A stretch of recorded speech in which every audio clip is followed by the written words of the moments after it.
Hello, and welcome to the first episode of Poképedia.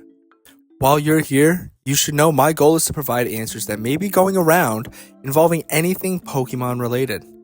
Today, we're going to cover the important changes that Pokemon Scarlet and Violet have introduced to the franchise, along with some of the reasons why I believe these games are so great.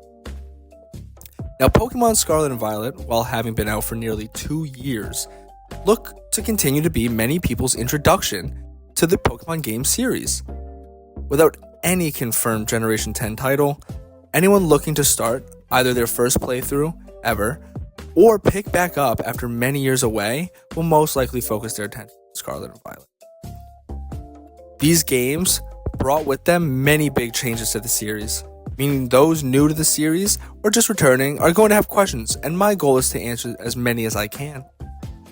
The first big change, and some might say the most important, is how you go about exploring the new region. Through all the previous games, you were forced to follow a preset route and battle the gyms in a set order. But now you can explore to your heart's content. This doesn't come without its drawbacks though. One being, without any spoilers, some areas are inaccessible until you complete certain tasks because of the abilities they unlock. The next drawback is that nothing is power scaled. What this means is that if you go to an area that is technically meant for later in the game, then all the Pokemon you encounter and trainers you battle will be very difficult to face, as they will be well over your own level. Now, there are times where you can go into an area not technically meant for you and be perfectly fine. This is because you may have ventured into an area only slightly ahead of where you're meant to be. For example, say you're in a level 3 area looking to head to a level 4. If you accidentally end up in a level 5, then you can still play with a little to no difficulty.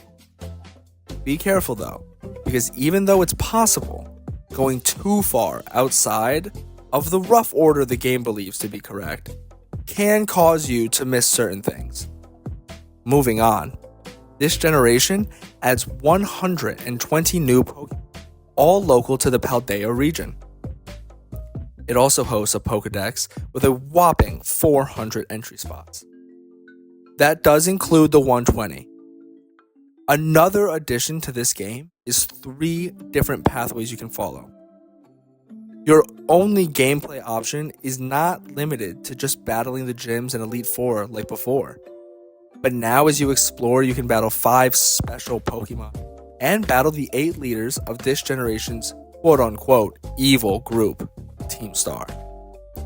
Finally, this game follows in the footsteps of its predecessor and has additional content through the DLC. Unfortunately, this DLC does come with another purchase, so while it is an additional cost, I believe it can be well worth it, as the amount of content gained greatly adds to the experience of the games. This DLC adds more story and brings you to 2 new regions/areas. First, you travel to the land of Kitakami. This not only brings back a bunch of Pokemon that were not available in the game before, but it also tells us the story and history of this land. Following this, you get taken to a classroom in the middle of the sea, known as the Blueberry Academy. Here you experience a massive focus on the battling aspect of it, which is very fun. This also opens up many more Pokemon that weren't available, allowing for even more enjoyment from the catching. Follow me for more tips, and if you have a question, reach out to me on Twitter or drop a comment on our YouTube channel. You can find both at Poképedia. There are many more surprises that await you in the game, so go out and explore.